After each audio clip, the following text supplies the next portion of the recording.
Hello mga kapets, maaga pa nga lang ay sinabihan na ako ni Ian na pupunta siya dito ng San Jose. Kaya naman, maaga pa lang ay inasikaso ko ng aking mga labahin. Siyempre, sasamahan ko daw siyang mamili ng pyesa ng makina ng kanilang bangka. So ayan na nga, sinampay ko yung mga labahin para naman pagdating niya ay aalis na kami. Always do it on my own, so I gotta get through it. And the only thing I know is to love what I'm doing. Never give up, never slow, till I finally prove it. Never listen to the no's, I just wanna keep moving. Keep my head up when I act, head up, that's a fact.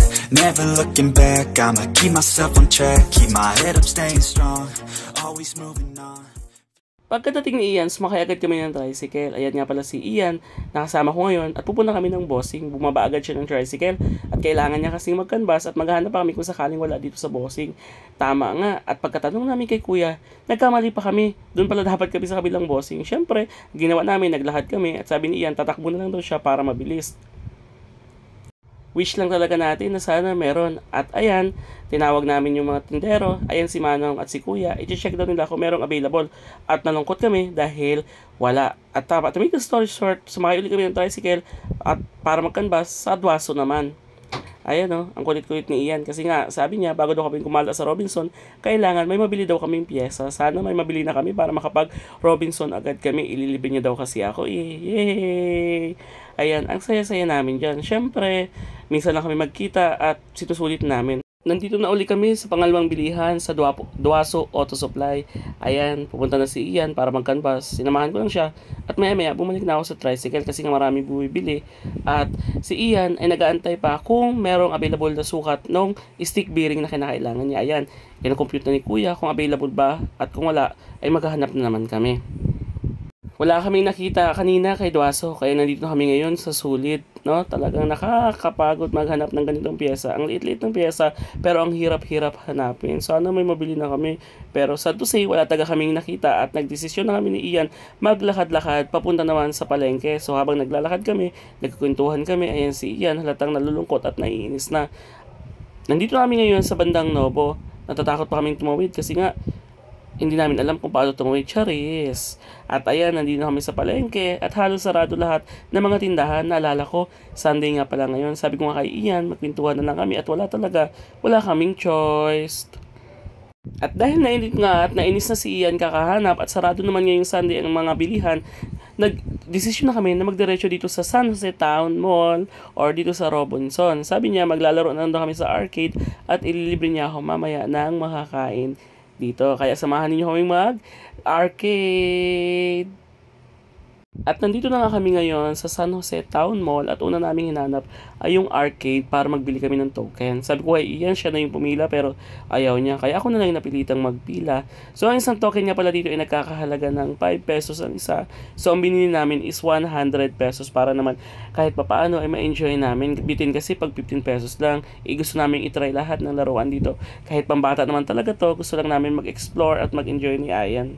Pagkakuha ko ng coin, syempre hinati namin dalawa to at kanya-kanya kaming laro. Sabi ko sa kanya, walang pakialaman ha. Etong laro na to, nagulog ako ng isang token. Sana may makuha ako, pero hindi pala ako marunong. Sayang agad yung token. Tinawanan lang ako ni Ian dito kasi nga daw hindi ako marunong manguha. Sabi ko gusto ko pa naman sana magkaroon ng teddy bear na to para meron akong remembrance habang naglalaro dito sa arcade. So ganun talaga siguro ang buhay. 'Di ba? Sayang, I am so unlucky talaga. Nakakainis. Pero okay lang 'yan. At dahil wala akong nakuha kanina, sabi ko ay Ian, dito na lang kami. Gusto kong magsuntok. So, siya sana yung bala kong suntokin. Pero wag na lang. Eto na lang para naman mawala yung inis ko sa pagkatalo ko kanina. Ayan, tingnan nyo kung gaano ako sumuntok. Ang lakas, di ba? Natatawa ako kasi parang ang bakla ko dyan sumuntok. Pero may isa pa, di ba? Ang lakas-lakas kong sumuntok pero ang baba-baba ng points na binigay sa akin. Okay lang yan. At least kahit sa ganyang paraan, mawala yung galit ko kanina sa pagkatalo ko. Charis. Naman, si Ian naman yung naglalaro. Sabi niya, videohan ko rin daw siya. Magaling ito mag-basketball. Tingnan niya natin kung shooter. Wow, ang galing naman. Ang daming shoot. Sige, i-shoot mo. I-shoot mo lang ang ball. Ayan. So, ganyan ako supportive kay Ian. So, sabi ko, sana ako din. Pero ayaw niya akong patirahin eh. Siya na lang daw siya. Ang haba naman ng oras. Ilang token din naman yung hawak namin. Pero nag-i-enjoy talaga siya kasi nga mahilig talaga siya mag-basketball. Kaya wala tayong magagawa kundi suportahan na lang siya. So mamaya sabi ko ako naman itry ko daw pero talaga kung makikita nyo ang galing niya mag-shoot dyan ano yan, shooter kasi magaling talaga yan at naglalaro yan sa mga paliga sa sablayan. And finally, ako naman, mabuti naman pinagbigyan ako ni Ian maglaro. Ayan, oh. So, syempre, hindi naman talaga ako mahilig mag-basketball. Pero, ang tagal, nakakahiya. Wala akong masyadong shoot. Pero, try lang ng try. Malay mo, mamaya mag-shoot din. Hoy, shoot ka din. Nakakahiya. Talagang, sana ilipat na lang yung ring kasi hindi naman ako makapag-shoot. Pero, anyways, hindi ako sumuko. Ayan, ba, tuloy-tuloy na nakakapag-shoot na ako. Kumbaga, kailangan ko lang palang magkaroon ng warm-up para kahit papaano makapag-shoot ako ng bola. Pero, nakakahiya kasi ang daming naglalaro tapos ako ang baba-baba ng score ko. So sabi ko nga, babalik ako dito next time. Magandang exercise to ha, nakakahingal pero ang sarap-sarap sa pakiramdam kahit nakakapagod. Ayan, marami kaming kasabay na naglalaro itong shoot-shootan ng basketball. Hindi ko kasi alam kung anong tawag dito. Basta nag-e-enjoy ako habang nilalaro siya. Ayan o, diba? Nakaka-shoot na rin ako pero kadalasan lumalampas talaga siya sa ring. Dahil halos lahat ng laro doon pang bata, bumalik na lang uli ako dito. Nagbabaka sakali ako sa huling pagkakataon na sana may makuha ako dahil gusto ko talaga ng ganitong remembrance pag pupunta ako dito. Ayan, tinry ko. Ewan, pero wala talagang makuha. Kaya sabi ko kay Ian, siya na lang. Ayan, sabi ko kay Ian, targetin niya yung kulay violet o yung kulay brown para meron kayong maiuwi. Ayan, sinubukan niya rin. At tuwang-tuwa siya pero nagulat siya nung nalaglag. Sabi niya, handaya daw.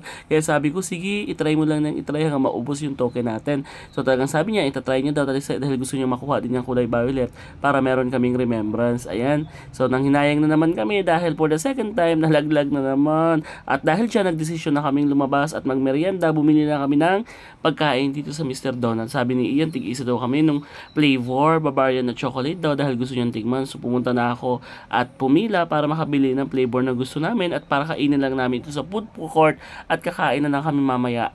So, habang ako ay pumipila, bigla na lang kinainin ni Ian yung donut. Wala pa nga yung aming calamaris.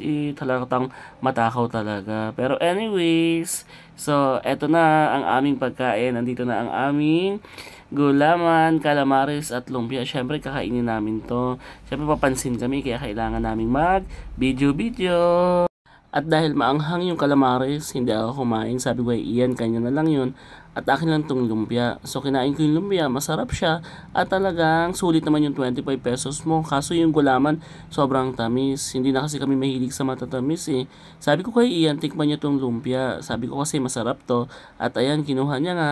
At tinikman niya nung una, ayaw niya pa kasi akala niya lumpiang gulay. Sabi ko, Shanghai. O diba? Nasarapan din naman siya eh. Dahil nga marami akong baong chismis kay Ayan, sabi niya sa akin mag-timelapse ka na lang para hindi nila marinig kung ano yung pinag-uusapan namin. Kaya nga sabi ko, sige, i-timelapse na lang natin para naman kahit papaano magkaroon tayo ng privacy. Siyempre, pinaboice over din namin to para hindi niyo marinig kung ano pinag-uusapan namin. Alam niyo naman ako, isa din akong dakilang marites. Ayun, ang dami kong kwento sa kanya at marami akong sinasabi sa kanya para kahit papaano naman ay updated din siya sa mga nangyayari sa akin at pinakakwento ko siya kung ano nangyari sa kanya. And ayan na nga, natapos namin kumain and syempre, palabas na kami ng San Jose Town Mall. Sabi ni Ian, sige magpaalam na tayo. Kaya salamat sa panonood ninyo at kami ngayon ay uuwi na ni Ian. Bye-bye!